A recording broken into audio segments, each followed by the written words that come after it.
வேத பகுதி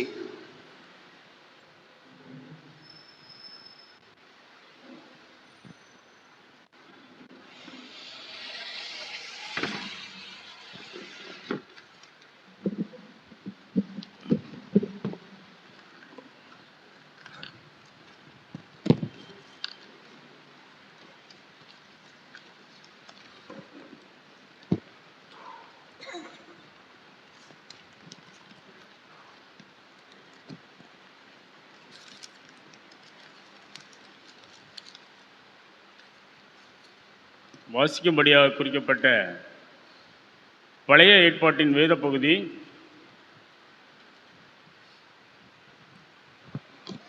2 ராஜாக்கள் 23ஆம் அதிகாரம் 21ஆம் வசனம் முதல் 27ஆம் வசனம் முடிய.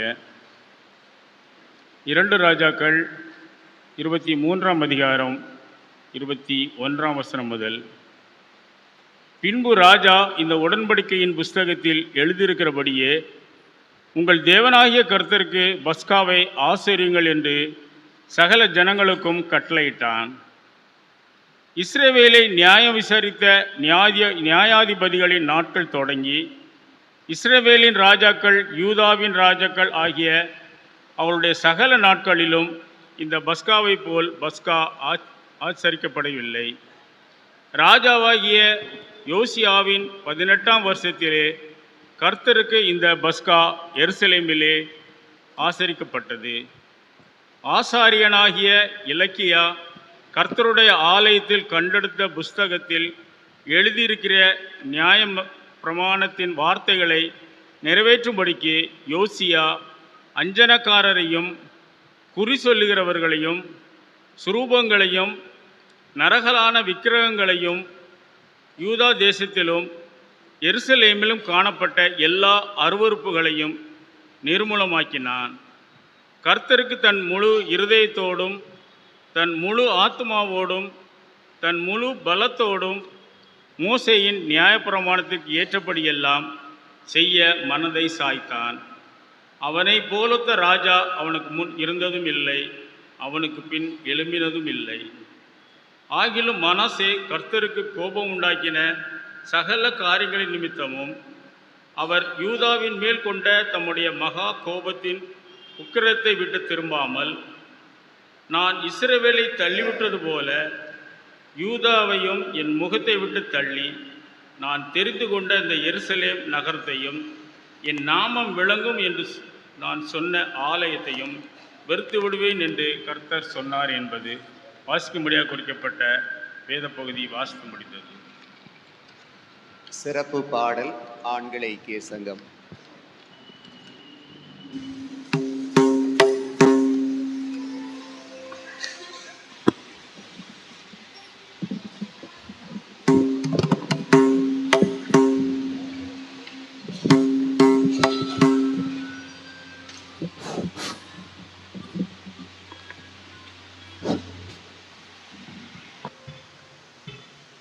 கிறிஸ்து இயேசுவின் பிறப்பை கொண்டாடுவதற்கு நாம் ஆயத்தப்பட்டு கொண்டிருக்கிறோம்.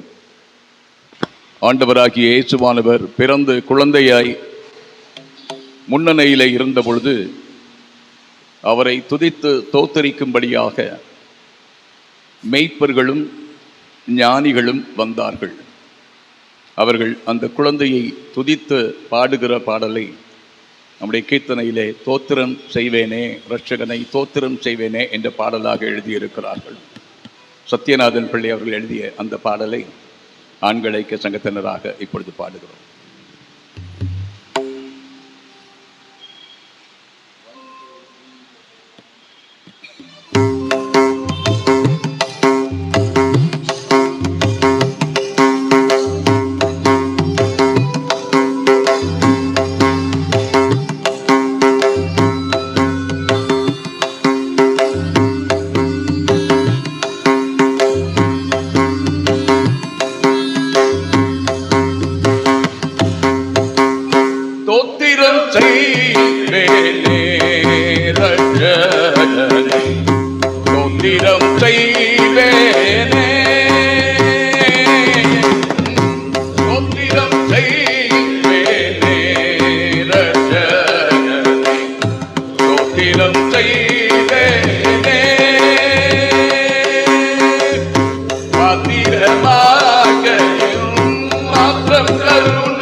Happy birthday.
வாசிக்க கேட்போம்.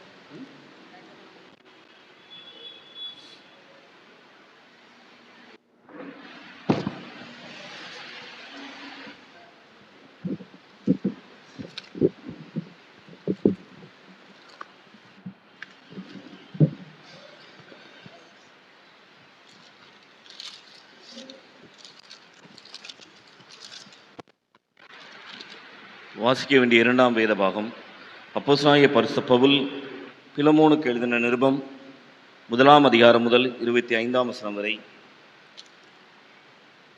பிலமோன் 1 அதிகாரம் 1 வசனம் முதல் 25 வசனம் வரை. கிறிஸ்து இயேசு நிமித்தம் கட்டப்பட்டவனாயிருக்கிற பவுலும் சகோதரனாகிய தீமோத்தேயும் எங்களுக்கு பிரியமுள்ளவனும் உடன் வேலையாளுக்குமாயிருக்கிற பிலமோனுக்கும் பிரியமுள்ள அப்பியாளுக்கும் எங்கள் உடன் போர்ச்செயருமாயிருக்கிற அர்க்கிப்புக்கும் உம்முடைய வீட்டிலே கூடி வருகிற சபைக்கும் எழுகிறதாவது, நம்முடைய பிதாவாகிய தேவனாலும் கர்த்தராகிய இயேசு கிறிஸ்துவினாலும் உங்களுக்கு கிருபையும் சமாதானமும் உண்டாவதாக. கர்த்தராகிய இயேசு கிறிஸ்துவினிடத்திலும் எல்லா பரிசுத்தவான்களிடத்திலும் உள்ள உம்முடைய அன்பையும் உம்முடைய விசுவாசத்தையும் நான் கேள்விப்பட்டு என் ஜெபங்களில் உம்மை நினைத்து எப்பொழுதும் என் தேவனுக்கு ஸ்தோத்திரம் செய்து உங்களில் உள்ள சகல நன்மைகளும் தெரியப்படுகிறதுனாலே உம்முடைய விசுவாசத்தின் அந்யோன்யம் கிறிஸ்து இயேசுவுக்காக பயன்பட வேண்டுமென்று வேண்டுதல் செய்கிறேன். சகோதரனே, பரிசுத்தவான்களுடைய உள்ளங்கள் உம்மாலே இளைப்பாறினபடியால் உம்முடைய அன்பின் நிமித்தம் சந்தோஷமும் ஆறுதலும் அடைந்திருக்கிறோம். ஆகையால் பவுலாகிய நான் முதிர் வயதுள்ளவனாகவும் இயேசு கிறிஸ்து நிமித்தம் இப்பொழுது கட்டப்பட்டவனாகவும் இருக்கிறபடியால் நீர் செய்யத்தக்கதை உமக்கு கட்டளையிடும்படிக்கு கிறிஸ்துவுக்குள் நான் துணியத்தக்கனாய் இருந்தாலும் அப்படி செய்யாமல் அன்பின் நிமித்தம் மன்றாடுகிறேன். என்னவென்றால், கட்டப்பட்டிருக்கிற கையில் நான் பெற்ற என் மகனாய ஓனேசுக்காக உம்மை மன்றாடுகிறேன். முன்னே அவன் உமக்கு பிரியமில்லாதவனும் இப்பொழுதோ உமக்கும் எனக்கும் பிரியமுள்ளவன். அவனை நான் உம்மிடத்திற்கு அனுப்புகிறேன். என் உள்ளம் போலிருக்கிற நீர் அவனை ஏற்றுக்கொள்ளும். சுவிசேஷ நிமித்தம் கட்டப்பட்டிருக்கிற எனக்கு ஊழியம் செய்யும்படி உமக்கு பதிலாக அவனை என்னிடத்தில் வைத்து கொள்ள வேண்டும் என்றிருந்தேன். ஆனாலும் நீர் செய்த நன்மையை கட்டாயத்தினால் அல்ல, மனப்பூர்வமாய் செய்யத்தக்க நான் உம்முடைய சம்மதம் இல்லாமல் ஒன்றும் செய்ய எனக்கு மனதில்லை. அவன் என்றென்றைக்கும் உம்முடனாய் இருக்கும்படிக்கும் இனிமேல் அவன் அடிமையானவனாகல்ல, அடிமையானவனுக்கு மேலானவனாகவும் பிரியமுள்ள சகோதரனாகவும் இருக்கும்படிக்கும் கொஞ்ச காலம் உம்மை விட்டு பிரிந்து போனானாக்கும். எனக்கும் அவன் பிரியமான சகோதரனானால் எனக்கு சரீரத்தின்படியையும் கர்த்தருக்குள்ளும் எவ்வளவு பிரியமுள்ளவனாய் இருக்க வேண்டும். ஆதலால் நீர் என்னை உம்மோடு ஐக்கியமானவென்று எண்ணினால் என்னை ஏற்றுக்கொள்வது போல இவனையும் ஏற்றுக்கொள்ளும். அவன் உமக்கு யாதொரு அநியாயம் செய்ததும் உம்மிடத்தில் கடன் பட்டதும் உண்டானால் அதை என் கணக்கிலே வைத்து கொள்ளும். பவுலாகிய நான் இதை என் சொந்த கையினாலே எழுதினேன். நான் அதை செலுத்தி தீர்ப்பேன். நீர் உம்மைத்தாமே எனக்கு கடனாக செலுத்த வேண்டும் என்று நான் உமக்கு சொல்ல வேண்டியதில்லை. ஆம் சகோதரனே, கர்த்தருக்குள் உம்மாலே எனக்கு பிரயோஜனம் உள்ளதென்று உண்டாகும் மட்டும் கர்த்தருக்குள் என் உள்ளத்தை இளைப்பார பண்ணும். நான் சொல்லுகிறதிலும் அதிகமாய் செய்வீர் என்று அறிந்து இதற்கு நீர் இணங்குவீர் நிச்சயித்து உமக்கு எழுதியிருக்கிறேன். மேலும் உங்கள் விண்ணப்பங்களினாலே நான் உங்களுக்கு அனுகிரகம் பண்ணுவேன் என்று நம்பியிருக்கிறபடியால் நான் இருக்கும்படிக்கு ஓரிடத்தை எனக்காக ஆயத்தம் பண்ணும். கிறிஸ்து இயேசு நிமித்தம் என்னோடு கூட காவலில் வைக்கப்பட்டிருக்கிற எப்பாப்பிராவும் என் உடன் வேலையாளுக்கருமாக இருக்கிற மார்க்குவும் அரிஸ்தருக்கும் தோமாவும் லூக்காவுக்கும் என் வாழ்த்துதல் சொல்லியிருக்கிறார்கள். நம்முடைய கர்த்தராகிய இயேசு கிறிஸ்துவின் கிருபை உங்கள் ஆவியுடனே கூட இருப்பதாக. ஆமீன். வாசிக்க வேண்டிய இரண்டாம் வேத பாடம் வாசாயிடுச்சு. சிறப்பு பாடல் ஆண்கள் ஐக்கிய சங்கம். 3வது சிறப்பு பாடல்.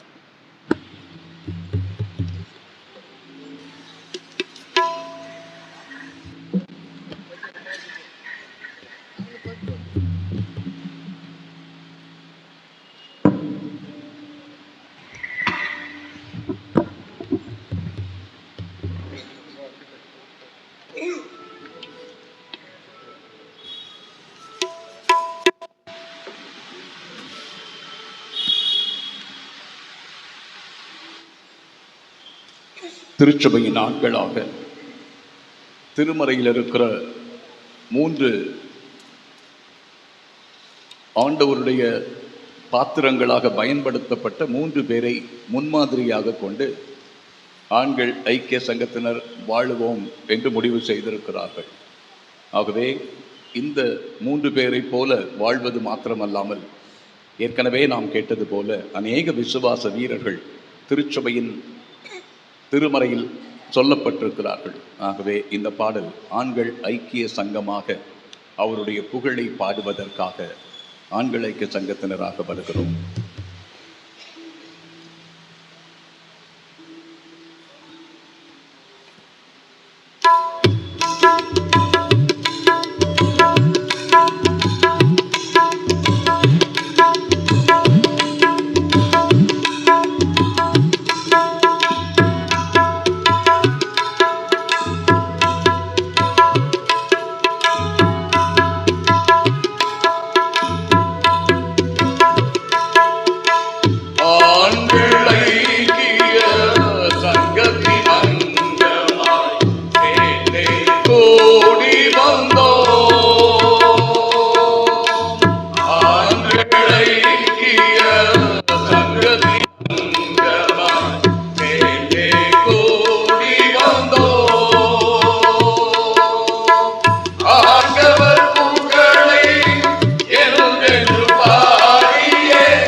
நற்செய்தி பகுதி வாசிக்க நாம் கேட்போம்.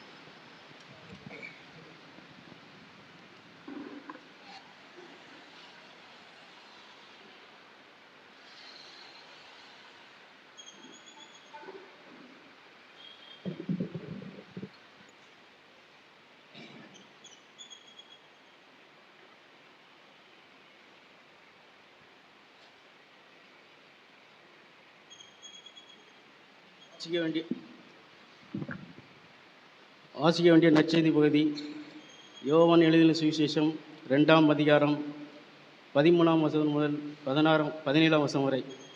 யோவான் 2:13 முதல். பின்பு யூதருடைய பஸ்கா பண்டிகை சமீபமாக இருந்தது.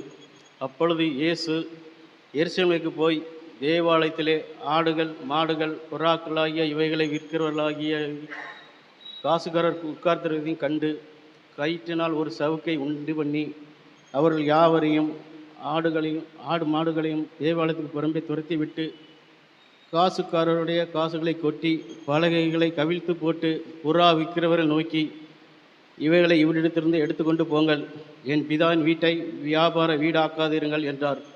அப்பொழுது உம்முடைய வீட்டை குறித்து உண்டான பக்தி வைராக்கியம் என்னை பட்சித்தது என்று எழுதியிருக்கிறதை அவருடைய சீஷர்கள் நினைவு கூர்ந்தார்கள். வாசிக்க வேண்டிய நற்செய்தி பகுதி வாசித்தார்கள். கிறிஸ்துவுக்குள் அன்பானவர்களே, ஆண்டவரும் அருமை இரட்சகருமாகிய இறை மகனேசுவினுடைய நாமத்தினாலே உங்கள் அனைவருக்கும் என் அன்பின் வாழ்த்துக்களையும் ஆசீர்வாதங்களையும் தெரிவித்துக் கொள்கிறேன். மறுபடியுமாய் இந்த வாரத்திலும் கர்த்தருடைய அருள் செய்தியை உங்களோடு பகிர்ந்து கொள்ள கர்த்தர் எனக்கு கொடுத்த கிருபைக்காய் நன்றி செலுத்துகிறேன். சிறப்பாக கனம் குருவானவர்களுக்கும் சபை ஊழியருக்கும் சபையின் மூப்பர்களுக்கும் அங்கத்தினர் யாவருக்கும் என நன்றியையும் வாழ்த்துக்களையும் தெரிவிக்கிறேன். திருமண்டல ஆண்கள் ஐக்கிய சங்கத்தின் செயலராக சிறப்பாக பணிபுரிகிற நம்முடைய குருவானவர் அவர்கள் இந்த நாளிலே அநேக இடங்களுக்கு அவர்களுக்கு அழைப்பு இருந்தாலும் அந்த ஆராதனையிலே பங்கு பெற வேண்டும் என்பதற்காக வந்து கடந்த வாரம் முழுவதுமாக ஒரு சில நாட்கள் மாத்திரம், ஒரு நாள் அல்லது 2 நாள் என்று யோசிக்கிறேன், அவர்களுக்கு பணி இருந்ததினாலே வெளியே போனார்கள். மற்றபடி முழுவதுமாக எங்களோடு கூட இருந்து இந்த பாடல் பயிற்சியிலே எங்களோடு பங்கு கொண்டார்கள். ஆகவே திருமண்டலத்தின் ஆண்கள் ஐக்கிய செயலாளராக இருக்கிற அன்பு ஐயா அவர்களுக்கு என்னுடைய நன்றியையும் வாழ்த்துக்களையும், சிறப்பாக எங்களோடு ஒருவராக இருந்து எல்லா நிலையிலும் தன்னை எங்களோடு இணைத்து கொண்ட ஐயா அவர்களுக்கு நன்றி தெரிவிக்கிறேன். ஆண்கள் ஐக்கிய சங்கத்தின் ஒவ்வொரு அங்கத்தினர்களுக்கும், இங்கே இருக்கிற எல்லா ஆண்களுக்கும் என் அன்பான வாழ்த்துக்களை நான் தெரிவிக்கிறேன். சிறப்பாக இந்த நாட்களிலே தங்களுடைய சிரமத்தையும் பாராமல் எல்லாரும் வந்து இந்த பாடல் பயிற்சியிலே பங்கு பெற்று எல்லா காரியங்களையும் நிறைவாய் செய்தார்கள். மாணிக்கராஜ் கூட முந்தா நாள் முடிச்சுட்டு டயாலிசிஸ் முடிச்சுட்டு நேராக ப்ராக்டிஸ்க்கு வந்தார்கள். ஆகவே அப்படி ஆண்கள் தங்களை முழுவதுமாய் அர்ப்பணித்திருக்கிறதுனாலே நான் ஆண்டவருக்கு நன்றி செலுத்துகிறேன். அருளையை நாம் கேட்பதற்கு முன்னதாக தலை வணங்கி ஜெபிப்போம். உடைந்த பாத்திரம் நான், அது உமக்கே தெரியும், தேவன் பயன்படுத்துகிறீர், இது யாருக்கு புரியும்? உடைந்த பாத்திரம் நான், அது உமக்கே தெரியும், தேவன் பயன்படுத்துகிறீர், இது யாருக்கு புரியும்? உதவாத என்மேல் நீர் உருவானீர், நீங்க இல்லாம என் உலகம் விழிக்காதே. உதவாத எண்ணில் நீர் உருவானீர், நீங்க இல்லாம என் உலகம் விழிக்காதே. நீங்க இல்லாம என் உலகம் விழிக்காதே. நீங்க இல்லாம என் உலகம் விழிக்காதே. தேவகுமாரா தேவகுமாரா என்ன நினைச்சிடுங்க. தேவகுமாரா தேவகுமாரா கொஞ்சம் நினைச்சிடுங்க. நீங்க நினைச்சா ஆசீர்வாதம் என்ன மறந்தா எங்கே போவேன் நான்? நீங்க நினைச்சா ஆசீர்வாதம் தான். என்ன மறந்தா எங்கே போவேன் நான்? தேவகுமாரா தேவகுமாரா என்ன நினைச்சிருந்த? தேவகுமாரா தேவகுமாரா கொஞ்சம் நினைச்சிருந்த. உம்மை மறந்தவன்தான் அது உமக்கே தெரியும்.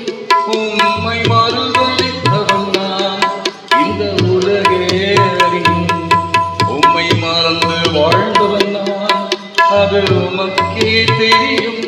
உம்மை மறுதலித்தவன்தான் இந்த உலகே அறியும். உறவாத எங்கள் நீர் உறவாடினே. நீங்க இல்லாம என் பொழுது விடியாதே. உறவாத எங்கள் நீர் உறவாடினே. நீங்க இல்லாம என் பொழுது விடியாதே. நீங்க இல்லாம என் பொழுது விடியாதே. நீங்க இல்லாம என் பொழுது விடியாதே. தேவகுமாரா தேவகுமாரா என்ன நினைச்சிருந்த? தேவகுமாரா தேவகுமாரா கொஞ்சம் நினைச்சிருந்த. நீங்க நினைச்சா ஆசீர்வாதம் தான். என்ன மறந்தா எங்கே போவேன் நான்? நீங்க நினைச்சா ஆசீர்வாதம் தான். என்ன மறந்தா எங்கே போவேன் நான்? தேவகுமாரா தேவகுமாரா என்ன நினைச்சிருந்த? தேவகுமாரா தேவகுமாரா என்ன நினைச்சிருந்த? பேசும் ஆண்டவரே, எங்களோடு பேசும். தேவன் பயன்படுத்தும் பாத்திரங்களாக திருச்சபையின் எல்லா அங்கத்தினரையும் நிறைவேற்ற ஆசீர்வதியும். எங்களோடு பேசும். உம்முடைய மெல்லிய அமர்ந்த சத்தத்தை கேட்க எங்கள் செவிகளையும் உள்ளத்தையும் திறந்தருளும். மீட்பர் இயேசுவின் மூலமே வேண்டிக் கொள்கிறோம் பரமபிதாவே, ஆமென். கிறிஸ்துவுக்குள் அன்பானவர்களே, ஆண்டவரும் அருமை இரட்சகருமாகிய இறைமகனே இயேசுவின் நாமத்தினாலே உங்கள் அனைவருக்கும் மறுபடியுமாய் என் அன்பின் வாழ்த்துக்களையும் ஆசீர்வாதங்களையும் தெரிவித்துக் கொள்கிறேன்.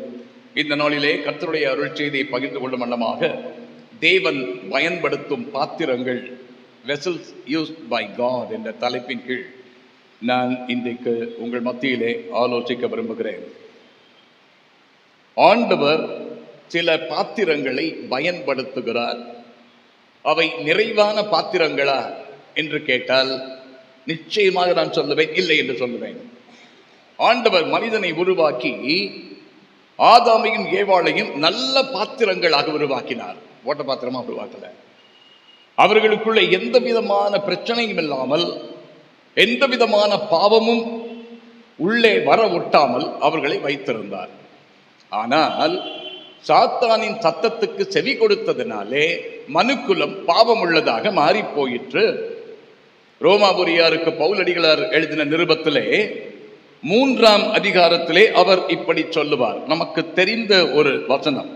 ரோமர் 3ஆம் அதிகாரம் 23ஆம் 24ஆம் வசனத்திலே சொல்லுகிறார், எல்லாரும் பாவம் செய்து தேவ மகிமை அற்றவர்களாகி இலவசமாய் அவருடைய கிருபையினாலே கிறிஸ்து இயேசுவில் உள்ள மீட்பை கொண்டு நீதிமான்கள் ஆக்கப்படுகிறார்கள். 2 காரியங்கள். ஒன்று, எல்லாரும் பாவம் செய்து தேவ மகிமை அற்றவர்களாய் போனோம். அப்படியானால் தேவ மகிமை அற்றவர்களாகவே இந்த உலகத்தில் உள்ள எல்லாரும் இருந்து விடுவார்களா? எப்படி இருக்க முடியும்? இந்த தெய்வ மகிமையை திரும்பவும் பெற வேண்டும் அல்லவா? ஆண்டவர் தம்முடைய சாயலாக என்னை சிருஷ்டித்தார். சொல்லுங்க. தேவர் தம்முடைய சாயலாக என்னை சிருஷ்டித்தார். எல்லாரும் தேவ சாயலாக சிருஷ்டிக்கப்பட்டவர்கள். ஆனால் இந்த தேவ சாயலை நாம் செய்த பாவத்தின் நிமித்தமாய் இழந்து போனோம். இப்பொழுது ஆண்டவர் என்ன செய்தார்? எரேமியாவை ஆண்டவர் கூப்பிடுகிறார். எரேமியாவே, நான் சொல்லுகிற இடத்துக்கு நீ செல்லுகிறாயா? அவர் சொல்லுகிறார், சரி ஆண்டவரே, நான் போகிறேன் என்று சொல்லுகிறார். ஆண்டவர் அவரை ஒரு குயவருடைய இல்லத்துக்கு அனுப்புகிறார். அந்த குயவன் மண் பாண்டங்களை வனைந்து கொண்டிருக்கிறாராம்.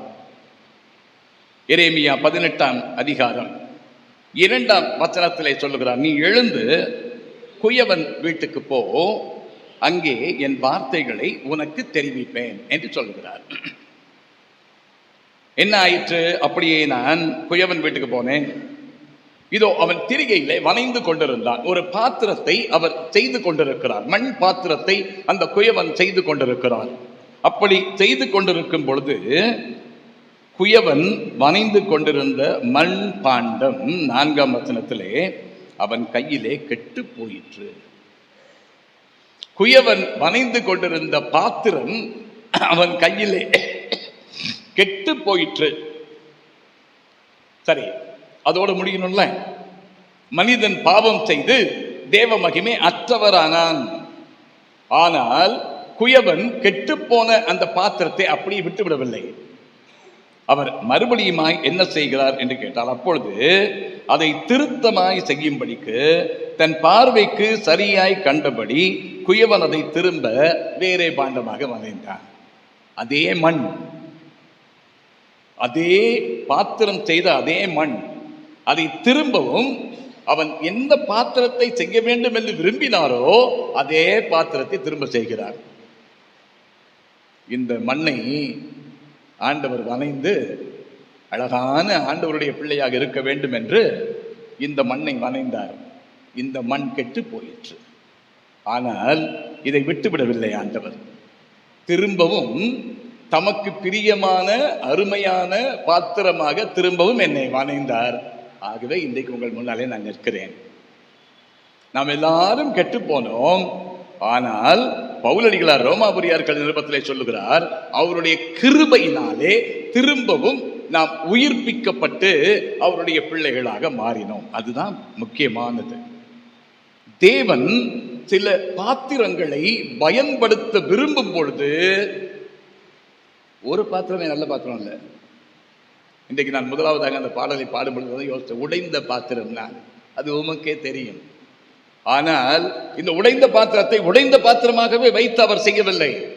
இந்த உடைந்த பாத்திரத்தை திரும்பவுமாக அழகான ஒரு பாத்திரமாக வனைந்து அதன் பின்பு என்னை பயன்படுத்துகிறார், நம்மை பயன்படுத்துகிறார்.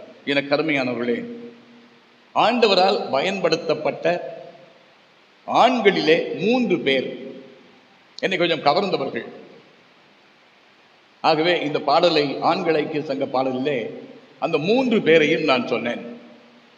அந்த 3 பேரும் ஆண்டவரால் பயன்படுத்தப்பட்டவர்கள். விசுவாசியான ஆபிரகாம் மிகப்பெரியவர், தீர்க்கதரிசிகளிலேயே மிகப்பெரிய எலியா தீர்க்கதரிசி, சீஷர்களிலேயே மிக உயர்ந்த பேதுரு அடிகளார்.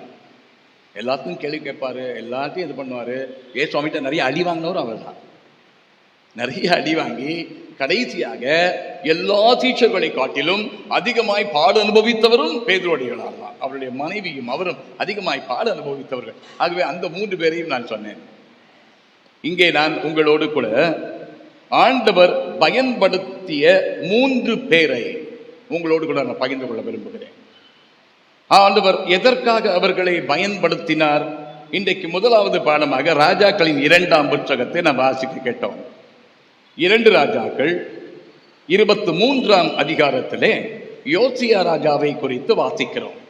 இந்த யோசியா ராஜா சிறு வயதிலேயே அரசனாக மாறிவிட்டார். அவர் மாறின பிறகு 8 வயதிலே அரசனான பிறகு கிட்டத்தட்ட ஒரு 12 ஆண்டுகள் கழித்து அவர் திரும்பவும் அந்த ராஜ காரியங்களை செய்ய ஆரம்பிக்கிறார்.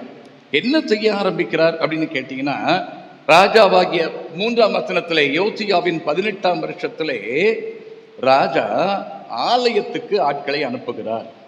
எனக்கு அருமையானவர்களே, இந்த அதிகாரத்திலே உங்களுக்கு நான் குறிப்பிட விரும்புகிற வசனம் 24ஆம் 25ஆம் வசனங்களை பாருங்களேன். ஆச்சாரியனாகிய இல்கியா கர்த்தருடைய ஆலயத்தில் கண்டெடுத்த புத்தகத்தில் எழுதியிருக்கிற நியாய பிரமாணத்தின் வார்த்தைகளை நிறைவேற்றும்படிக்கு யோசியா அஞ்சனக்காரரையும் குறி சொல்கிறவர்களையும் சுரூபங்களையும் நரகனான விக்கிரகங்களையும் யூதா தேசத்திலும் எருசலேமிலும் காணப்பட்ட எல்லா அருவருப்புகளையும் நிர்மூலமாக்கினான். அடுத்த வசனம், கர்த்தரிடத்துக்கு தன் முழு இதயத்தோடும் தன் முழு ஆத்மாவோடும் தன் முழு பலத்தோடும் மோசையின் நியாயப்பிரமாணத்துக்கு ஏற்றபடியெல்லாம் செய்ய போதும். முதலாவதாக வார்த்தையின் முக்கியத்துவத்தை அறிய பயன்படுத்தப்பட்ட யோசியா அரசன். சரியா? மனசுக்குள்ள சொல்லிக்கிறீங்களா? வார்த்தையின் முக்கியத்துவத்தை அறிய பயன்படுத்தப்பட்ட யோசியா அரசன். ஆண்டவருடைய வார்த்தை எவ்வளவு முக்கியமானது என்பதை மற்றவர்களுக்கு தெரிவிக்கும்படியாக ஆண்டவர் யோசியாவை பயன்படுத்துகிறார். யோசியா ஒருவேளை தவறு செய்யாத ஒரு அரசன் அல்ல. நீங்க பாத்தீங்கன்னா யோசியா சில தவறுகளையும் செய்கிறார். மனாசேயுடைய பாவங்களை திரும்பவும் செய்தார் அப்படின்னு சொல்லி தான் சொல்லப்படுகிறது. ஆனால் ஆண்டவர் அவரை பயன்படுத்தினார். நம்ம எல்லாரும் குறை உள்ளவர்கள் தான். ஆனால் நம்மை ஆண்டவர் பயன்படுத்த விரும்புகிறார். நாம் அவருடைய கரத்தில் நம்மை அர்ப்பணித்தால் அவர் பயன்படுத்துவார். நான் குறை உள்ளவனாய் இருந்தாலும் தவறுள்ளவனாய் இருந்தாலும். இங்கே வார்த்தையின் முக்கியத்துவத்தை அறிய பயன்படுத்தப்பட்ட யோசியா அரசன். ஆண்டவருடைய வார்த்தை மிக முக்கியமானது. அதனாலதான் சங்கீதக்காரன் 119ஆம் சங்கீதத்துல நிறைய வசனங்கள்ல ஆண்டவருடைய வசனங்களை குறித்து சொல்லுவார். ஆனால் முதலாவதாக 119ஆம் சங்கீதம் 1ஆம் வசனத்துல இப்படி சொல்லுவாரு, கர்த்தருடைய வேதத்தின்படி நடக்கிற உத்தம மார்க்கத்தார் பாக்கியம். கர்த்தருடைய வேதத்தின்படி நடக்கிற உத்தம மார்க்கத்தார். என கருமையான தேவ ஜனமே, நம்முடைய வாழ்க்கையிலே ஆண்டவர் என்னை பயன்படுத்தும் பொழுது அவருடைய வார்த்தையை என்னிலே கொடுத்து என்னை பயன்படுத்துகிறார். வார்த்தை இல்லைன்னா உங்களை பயன்படுத்த முடியாது. ஆண்டவர் நல்ல ஞாபகம். உங்க பிள்ளைகளுக்கு ஆண்டவருடைய வார்த்தைகளை நீங்க கற்றுக் கொடுக்கலன்னா உங்க பிள்ளைகளை ஆண்டவர் டெஃபினட்டா பயன்படுத்த முடியாது. ஆண்டவருடைய வார்த்தைக்கு முக்கியத்துவம் கொடுங்க. காலையில் என்ன கராத்தே கிளாஸ் போகிறானா தம்பி, ஸ்விம்மிங் கிளாஸ் போகிறானா, நல்லது. ஸ்விம்மிங் போகணும், கராத்தே படிக்கணும், எல்லாம் படிக்கணும் பிள்ளைகள். ஆனால் வேதத்தை படிக்கணும். பிள்ளைகள் வேதம் வாசிக்கிறாங்களா? காலையில் எழுந்தோடனே ஐயோ நாங்கள் வாங்கியிருக்கோமே அடி, என் வயசு ஒருத்தவங்களுக்கு தெரியும் அம்மா மாற்ற நம்ம எவ்வளோ அடி வாங்கியிருக்கோம்னு சொல்லி வசனப்படி வசனப்படி வசனப்படின்னு உயிரை வாங்கிடுவாங்க. நான் அப்போ யோசித்தேன், என்னடா இப்படி கொடுமைக்கார ஒரு தாயா இருக்காங்களே அப்படின்னு. ஆனால் இன்றைக்கு நான் யோசிக்கிறேன், என்னுடைய பிரசங்கத்தில் நிறைய வசனத்தை நான் பாராமல் சொல்றேன்னா ஆண்டவர் எனக்கு கொடுத்த பெரிய கிருபை. ஒரு நல்ல ஒரு தாய் 24 மணி நேரம் பைபிளை பற்றி தான் பேசிட்டு இருப்பாங்க. எனக்கு அருமையானவர்களே, நீங்கள் வார்த்தையின் முக்கியத்துவத்தை நீங்கள் புரிந்து கொள்ள வேண்டும். ஆண்டவருடைய வார்த்தை தான் என்னையும் உங்களையும் ஆண்டவருடையவர்களாக மாற்றும். ஆண்டவருடைய வார்த்தை தான் நான் கவலையோடு இருக்கும் பொழுது என்னோடு பேசும். ஆண்டவருடைய வார்த்தை தான் கண்ணீர் விடும் பொழுது என்னை தேற்றும். ஆண்டவருடைய வார்த்தை தான் மகிழ்ச்சியாக இருக்கும் பொழுது என்னை கூட மகிழ்ச்சிப்படுத்தும். அதுதான் ஆசீர்வாதம். எனக்கு அருமையான தேவ ஜனமே, இங்கே ஆண்களிலே மிக முக்கியமான ஒரு அரசன், அந்த யோசியா அரசன். 8 வயதிலேயே ராஜாவாகி கிட்டத்தட்ட அநேக ஆண்டுகள் ஆண்டவருக்காக ஊழியம் செய்த ஒரு மனிதன். எனக்கு அருமையானவர்களே, வார்த்தை வல்லமையானது. ஆண்டவராகிய இயேசுவானவர் 40 நாட்கள் வனாந்திரத்திலே தேவதூதனால் கொண்டு போகப்படுகிறார். அங்கே 40 நாள் அவர் உபவாசம் இருக்கிறார். நாட்கள் முடிகிறது. 4ஆம் அதிகாரம், மத்தேயு 4ஆம் அதிகாரம், லூக்கா 4ஆம் அதிகாரம், இரண்டிலும் அதை நாம் பார்க்கிறோம். இங்கே 4ஆம் அதிகாரத்திலே முதலாவதாக சாத்தான் வந்து இயேசுவானவரை சோதிக்கும் பொழுது சொல்லுகிறான், நீர் பசியோடு இருக்கிறீர், ஆகவே இந்த கல்லுகள் அப்பங்களாகும்படி சொல்லுவேன். என்ன செய்வோம் நம்மளா இருந்தா? உண்மைதானே, பசியா தானே இருக்கிறேன், ஆண்டவர் எனக்கு வல்லமை கொடுத்திருக்கிறாரே, இந்த கல்லுகளை அப்பங்களாக மாற்ற முடியுமே. 5 அப்பங்களை கொண்டு 5000 பேரை போஷித்த ஆண்டவருக்கு கல்லுகளை அப்பங்களாக்க முடியாதா? முடியும். ஆனால் ஆண்டவர் பதில் சொல்லுகிறார். 4ஆம் அதிகாரம் 4ஆம் வசனத்திலையும் லூக்கா 4ஆம் அதிகாரம் 4ஆம் வசனத்திலையும் ஆண்டவர் சொல்லுவாரு, மனுஷன் அப்பத்தினாலே மாத்திரமல்ல கடவுளுடைய வாயிலிருந்து புறப்படுகிற ஒவ்வொரு வார்த்தையினாலும் பிழைப்பான். இன்னைக்கு பூரா ஒருத்தரும் சாப்பிடக்கூடாது, பைபிள் வாசிட்டே இருக்கணும். உட்காந்து பசி அடங்கிரும், அடங்கும். நான் சொல்றேன், இன்னைக்கு உட்காருங்க, போய் வீட்டில் பைபிள் எடுங்க, இன்னைக்கு இத்தனை அதிகாரத்தை நான் வாசித்து முடிக்கணும் அப்படின்னு சொல்லுங்க. அது வரைக்கும் பசியே எடுக்காது. நான் சேலஞ்ச் பண்ணுவேன். மனுஷன் அப்பத்தினாலே மாத்திரமல்ல கடவுளுடைய வாயிலிருந்து புறப்படுகிற ஒவ்வொரு வார்த்தையினாலும் பிழைப்பான். இது யார் சொன்னது தெரியுமா? ஏசு சுவாமி மாத்திரம் இல்ல, பிதாவானவர் தம்முடைய பிள்ளைகளாகிய இஸ்ரவேல் ஜனங்களுக்கு உபாகமம் 8ஆம் அதிகாரம் 3ஆம் வசனத்தில் சொன்ன ஒரு வார்த்தை. மனுஷன் அப்பத்தினாலே மாத்திரமல்ல, கடவுளுடைய வாயிலிருந்து புறப்படுகிற ஒவ்வொரு வார்த்தையினாலும் பிழைப்பான். வார்த்தையின் முக்கியத்துவம் மிக முக்கியமானது. எப்படிப்பட்டது ஆண்டவருடைய வார்த்தை? ஏசாயா 55ஆம் அதிகாரத்துக்கு வரீங்களா? எடுத்து பாருங்க. ஏசாயா தீர்க்கனின் ஆகமம் 55ஆம் அதிகாரம் 11ஆம் வசனம் தொடங்கி வாசிங்க. அப்படியே என் வாயிலிருந்து புறப்படும் வசனமும் இருக்கும், அது வெறுமையாய் என்னிடத்துக்கு திரும்பாமல் அது நான் விரும்புகிறதை செய்து நான் அதை அனுப்பின காரியம் ஆகும்படி வாய்க்கும். என கருமையானவர்களே, ஆண்டவர் அவருடைய வார்த்தையை என் மூலமாகவும் நம் எல்லார் மூலமாகவும் உலகுக்கு அனுப்பும் பொழுது என்ன நோக்கத்தோடு என்னை அனுப்பினாரோ அது நிறைவேறும். கண்ணீரோடு கூட உங்கள் வீட்டுக்கு ஒரு சகோதரி வந்து உட்கார்ந்து அந்த கண்ணீரை உங்களோடு பகிர்ந்து கொள்ளும் பொழுது நீங்கள் ஆண்டவருடைய வார்த்தையை சொல்லி அவர்களை நீங்கள் ஆறுதல் படுத்துவீர்களானால் ஆண்டவர் என்ன நோக்கத்தோடு உங்களை அந்த இடத்திலே உட்கார வைத்தாரோ அந்த நோக்கம் நிறைவேறும். நான் அனுப்பின காரியம் ஆகும்படி வாய்க்கும் என்று சொல்லுகிறார். அதுதான் ஆண்டவருடைய வசனம். இது ஜீவனுள்ள வசனம்.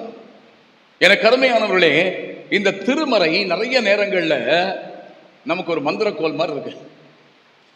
காய்ச்சல் வந்து சின்ன தலைக்குள்ள வச்சு படுத்துட்டா சரியாயிருமோ, கொஞ்சம் ஐயா கொஞ்சம் பிசாசு பயம் இருக்கு பிள்ளைக்கு அப்படின்னா அந்த பைபிளை தலையில வச்சு படுக்க சொல்லுங்க, சரியாயிரும். இது ஒன்றும் மந்திரம் இல்லை, ஆனால் இது ஜீவனுள்ள புத்தகம். இந்த புத்தகம் என்னோடு பேசுகிறது. ஒவ்வொரு நாளும் ஆண்டவருடைய வசனத்தை நான் காலையிலே வாசிக்கும் பொழுதெல்லாம் என்னோடு கூட இந்த வசனம் பேசி இருக்கிறது. யாராவது ஒருத்தர் வந்து ஐயா ஆண்டவர் என்னோடு நேரடியாக பேசினேன்னு சொன்னா நான் இல்லைன்னு சொல்ல மாட்டேன். பரவாயில்ல, பேசுவார், நான் இல்லைன்னு சொல்லலை. ஆனால் என்னோட ஆண்டவர் நேரடியாக ஒரு நாளும் பேசலை. ஆனால் இந்த திருமறையை திறக்கும் பொழுதெல்லாம் ஆண்டவர் என்னோடு பேசிக்கொண்டே இருக்கிறார். கவலையோடும் கண்ணீரோடும் இருந்த நாட்கள், அந்த நாட்களில் எல்லாம் ஆண்டவர் என்னோடு பேசினார். அந்த டிவோஷன் புக் இருக்கு பார்த்தீங்களா, நான் டெய்லி பிரெட்னு ஒரு புக் யூஸ் பண்ணுவேன் இன்னைக்கு வரைக்கும். எப்போ நான் ஆரம்பிச்சேன்னா அன்னையிலேருந்து இன்னைக்கு வரைக்கும் டெய்லி பிரெட் தான் வாசிட்டு இருக்கிறேன். அந்த டெய்லி பிரெட்ல ஒவ்வொரு நாளும் ஒவ்வொரு வார்த்தையும் நான் ஆறுதல் படுத்தி இருக்கிறது, என்னை தேற்றி இருக்கிறது, எனக்கு ஆலோசனை சொல்லி இருக்கிறது. நான் உங்களுக்கு சொல்லியிருக்கிறேன், எங்கள் அம்மா இறந்து மே மாதம் 1ஆம் தேதி இறந்தாங்க. நான் அப்போ தான் முதல்ல ஜூன் மாதம் 1ஆம் தேதி அடக்கம் பண்ணாங்க.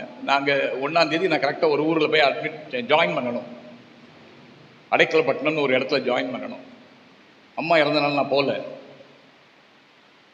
அந்த நாள் தொடங்கி எனக்கு நவம்பர் 17ஆம் தேதி பிறந்த நாள், அது வரைக்கும் என்னுடைய கவலை மாறவில்லை. ஒன்றுமே இல்லை. நான் அதிகமாக நேசித்த ஒரு தாயார் இல்லைன்னு சொல்லலை. அவங்க செத்து போயிட்டாங்களே, எவ்வளோ சீக்கிரமே செத்து போயிட்டாங்க எங்கள் அம்மா. கரெக்டாக நவம்பர் 17ஆம் தேதி நான் காலையில் கோயிலுக்கு போகிறேன்.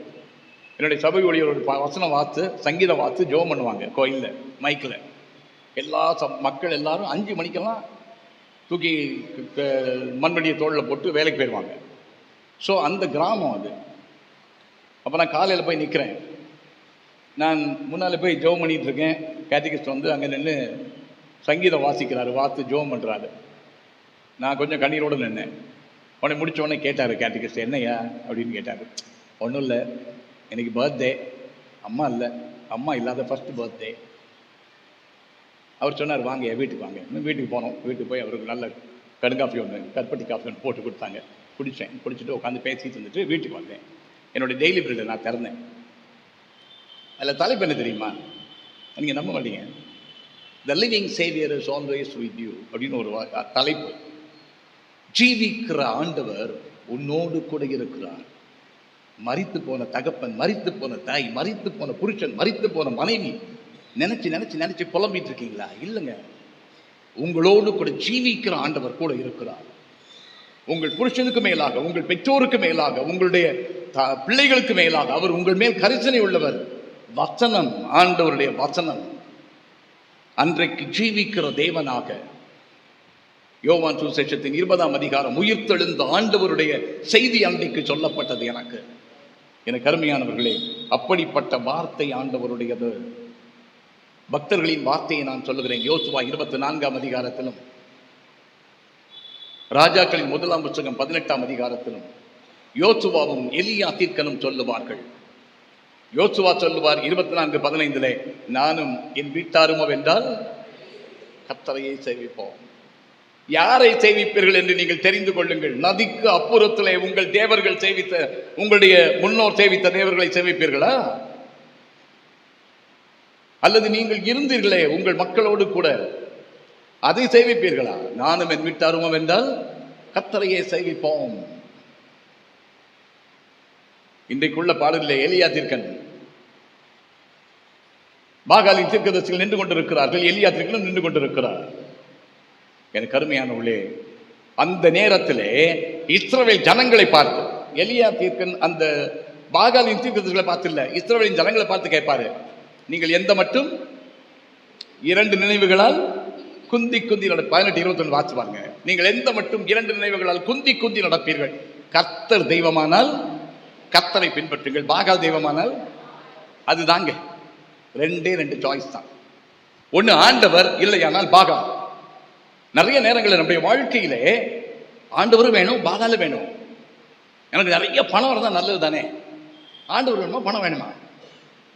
எனக்கு 4 வீடு வேணும், ஒரே பையன்தான். 4 வீடு வேணுமா, ஆண்டவர் வேணுமா? ஒரு வீடுமே இல்லாமல் எனக்கு ஆண்டவர் இருந்தால் போதும். ஏன்னா என் ஆண்டவர் என்னுடைய குறைவுகளை எல்லாம் நிறைவு செய்வார். ஒரு நாளும் என்னை கைவிடுகிற ஆண்டவர் அல்ல. அவருடைய வார்த்தைகள் வல்லமையானது. அந்த வார்த்தை வல்லமையாக இருந்தது. இரண்டாவதாக அடுத்ததை நான் சொல்ல விரும்புகிறேன். பிலமோன்.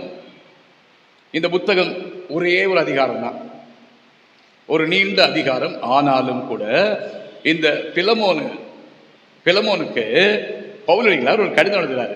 எதுக்கு தெரியுமா? அவர்கிட்ட ஒருத்தர் அடிமையா இருந்தார். அவர் பேர் என்ன? ஒனேசிமோ. இந்த ஒனேசிமோ அடிமையா இருக்கும் பொழுது திடீர்னு ஓடி போயிடுறாரு. என்னெல்லாம் எடுத்துட்டு போனாரு அப்படின்னு தெரியாது. எப்படியோ ஒனேசிமோ சில பொருட்களை அங்கே இருந்து எடுத்துக்கொண்டு அவருக்கு தெரியாமலே ஓடி போயிடுறாரு. எப்படியோ போய் பவுலடிகளார் சிக்கிட்டாரு. பவுலடிகளார் சிறைச்சாலையில் இருக்கார். இந்த ஒனேசிமோ போய் சிறைச்சாலையில் பவுலடிகளாருடைய காயங்களை கழுவி அவரோடு கூடவே இருக்கிறார். இது தள்ளுபடியாக மற்ற இதெல்லாம் இருக்கு. அவரோடு கூட இருந்து எல்லா காரியங்களையும் அவர் செய்து கொண்டிருக்கிறார். பவுலுக்கு ரொம்ப உதவி அவர். திடீர்னு பவுல் யோசிச்சு பார்த்தாரு, சரி இவன் வந்து ரொம்ப நாள் ஆயிட்டு, பிலமோன் இவரை ஏற்றுக்க மாட்டாரா? நிச்சயமே ஏற்றுக்க மாட்டார். ஏன்னு கேட்டால் அக்காலத்தில் அடிமைகள் மிக பயங்கரமாய் நடத்தப்பட்டு வந்த காலம். அதனால இந்த அடிமைகளை நிச்சயமாக பிலமோன் ஏற்றுக்கொள்ள மாட்டார். அதுக்கு ஒரு கடிதம் எழுதுறார். அவர் கடிதம் எழுதும் பொழுது பிலமோனுக்கு ஒரு காரியத்தை அவர் சொல்லுகிறார். 17ஆம் வசனம் வாசிங்க. நீர் என்னை உம்மோடே ஐக்கியமானவன் என்று எண்ணினால் என்னை ஏற்றுக்கொள்வது போல என்னங்க செய்வீங்க நீங்க? ஐயா அடிக்கடி எங்க இருவின் சால்ஸ் ஐயான்னு சொல்றாங்களா? என்னை ரொம்ப பிடிக்குமா? சரியா? நான் ஒரு பையனை கூப்பிட்டு வந்து ஒரு ரெக்கமெண்டேஷனுக்கு வந்து, ஐயா இந்த பையனுக்கு இதை செய்றீங்களா ஐயா அப்படின்னு கேட்டால் என்ன செய்ய முடியும்? சால்ஸ் ஐயா சொல்லிட்டாங்க, என்ன செய்வாங்களா செய்ய மாட்டாங்களா? கண்டிப்பாக செய்வாங்க. நான் என்ன சொல்ல வரேன் அப்படின்னா, இது கூட பரவாயில்ல, என்னை விட்டு ஓடி போயிட்டான், என் பொருளை கொண்டாண்டு போயிருக்கான், அவங்க எனக்கு அடிமையாக இருந்தான், அடிமைகளை விலை கொடுத்து வாங்கியிருப்பாங்க, அந்த விலையெல்லாம் போயிட்டானே, சேர்க்க முடியுமா சேர்க்க முடியாதா? சொந்த மாமியாரை சேர்க்க முடியல, அப்புறம் என்ன சொல்லுவாங்க? நாத்தனாரை சேர்க்க முடியல, கூட பிறந்த அண்ணனை சேர்க்க முடியல, கூட பிறந்த தம்பியை சேர்க்க முடியல. ஐயோ அவன் அயோக்கிய பையன், அவங்ககிட்டலாம் போகவே முடியாதுயா. எவ்வளோ பேருக்கு நம்ம சொல்கிறோம். முதலாவதாக நான் சொன்னேன், வார்த்தையின் முக்கியத்துவத்தை அறிய பயன்படுத்தப்பட்ட யோசிய அரசன். சரியா? இரண்டாவதாக நான் உங்களுக்கு சொல்ல விரும்புகிறது, அனைவரையும் ஏற்றுக்கொள்ள வேண்டும் என்பதை உணர்த்த பயன்படுத்தப்பட்ட பவுலடிகளார். அனைவரையும் பிராக்கெட்ல நான் மன்னித்து அப்படின்னு போட்டிருக்கேன். அனைவரையும் மன்னித்து ஏற்றுக்கொள்ள வேண்டும் என்பதை உணர்த்த பயன்படுத்தப்பட்ட பவுலடிகளார். சரியா? எல்லாரையும் ஏற்றுக்கொள்ள வேண்டும். யாரை என்னால் ஏற்றுக்க முடியும்? யார் என்னை நேசிக்கிறார்களோ அவர்களை நான் நேசிப்பேன். யார் என்னை ஏற்றுக்கொள்ளுவார்களோ அவர்களை நான் நேசிப்பேன். ஐயோ அந்த அம்மா ஒரு வார்த்தை சொன்னாங்க பாருங்கயா, அப்படி செத்துட்டேன் நான். அதுக்கப்புறம் அந்த அம்மாட்ட என்னை பார்க்க கூட முடியல என்னால். சொல்லுவோமா சொல்ல மாட்டோமா? எனக்கு அருமையானவர்களே, உங்களை நேசிக்கிறவர்களையே நீங்கள் நேசிப்பீர்களா? எப்படி? லூக்கா 6ஆம் அதிகாரத்துக்கு வரீங்களா? ஒரு வசனத்தை உங்களுக்கு சுட்டி காட்டுறேன். லூக்கா 6ஆம் அதிகாரம் 32ஆம் வசனம் வாசிங்க. உங்களை சிநேகிக்கிறவர்களையே நீங்கள் சிநேகித்தால் உங்களுக்கு பலன் என்ன?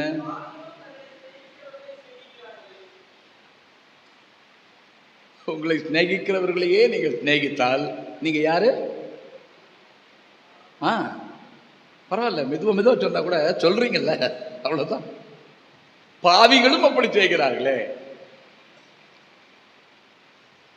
நான் சவுந்தரராஜன் நேசிக்கிறேன், சவுந்தரராஜனை நேசிக்கிறாரு, அது பெரிய காரியம் இல்லை. அவனை வெறுக்கிறேன், அவனை பற்றி நிறைய வெளியே பேசுறேன், எல்லாருக்கும் தெரியும், அவருக்கும் தெரியுது.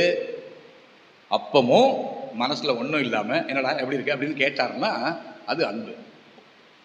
என கருமையானவர்களே, அனைவரையும் ஏற்றுக்கொள்ள வேண்டும் என்பதை உணர்த்தும்படியாக பயன்படுத்தப்பட்ட பவுலடிகளார். இது ஒரு ஓடி போன ஒரு அடிமை ஆயிட்டே, இவனை எப்படி நான் ஏற்றுக்கொள்ள முடியும்? என கருமையானவர்களே, மத்தேயு 6ஆம் அதிகாரத்திலே ஆண்டவராகிய இயேசுவானவர் ஜெபிக்க கற்றுக் கொடுத்தார். என்ன சொன்னாரு? 9ஆம் வசனத்தை நீங்க பார்த்தீங்கன்னா,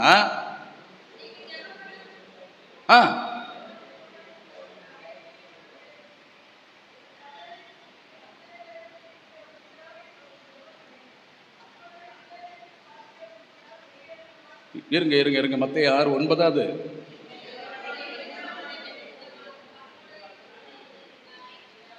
மன்னிக்கவும், நான் தப்பு பண்ணியிருக்கேன்னு நினைக்கிறேன். அந்த கர்த்தருடைய ஜெபம் எப்படி ஆரம்பிக்குது?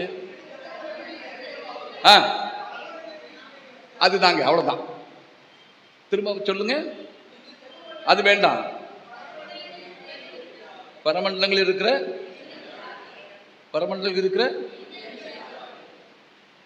எனக்கும் அப்பா, உனக்கும் அப்பா, எனக்கும் அப்பா, உங்க எல்லாருக்கும் அப்பா. அதுதான் முக்கியம். அவர் வேறங்க, நம்மால் இல்லை. அவர் வேற சமயத்தை சார்ந்தவர். அவர் வேற. நிறைய பேர் வேற இருக்காங்களா? நமக்கு ஒருத்தரும் வேற இல்லைங்க, எல்லாரும் ஒண்ணுதான். எனக்கு அருமையானவர்களே, பரமண்டலங்களில் இருக்கிற எங்கள் பிதாவே, இப்படி சொல்ற எல்லாரும் ஆண்டவருடைய பிள்ளைகள், அவ்வளவுதான். எல்லாரும் சொந்தக்காரங்க, எல்லாரும் அண்ணன் தம்பி, அவ்வளவுதான். ஏன்னா ஒரே அப்பாவுடைய பிள்ளைகள் நம்ம, அப்படித்தானே? ஆண்டவரே சொல்லுவாரு, அப்படி இல்லைன்னு நீங்க வேசியின் பிள்ளைகளா இருப்பீர்கள் சொல்லுவாரு. பயங்கரமான கடினமான வார்த்தை ஆண்டவர் பயன்படுத்துவாரு, சும்மா இல்ல. நீங்கள் அப்படி இருப்பீர்களானால், ஒரே தகப்பனுடைய பிள்ளைகள் என்பதை எண்ணாமல் இருப்பீர்களானால், ஆண்டவர் எல்லாரையும் ஏற்றுக்கொள்ள வேண்டும் என்று விரும்புகிறார். நீங்கள் நேசிப்பவர்களையே நீங்கள் நேசித்தால் பயன் என்ன? அதனாலதான் மத்தேயு 5ஆம் அதிகாரத்துல மலை பிரசங்கத்துல அவர் சொல்லுவாரு. 43, 44 வசனங்களை பாருங்க.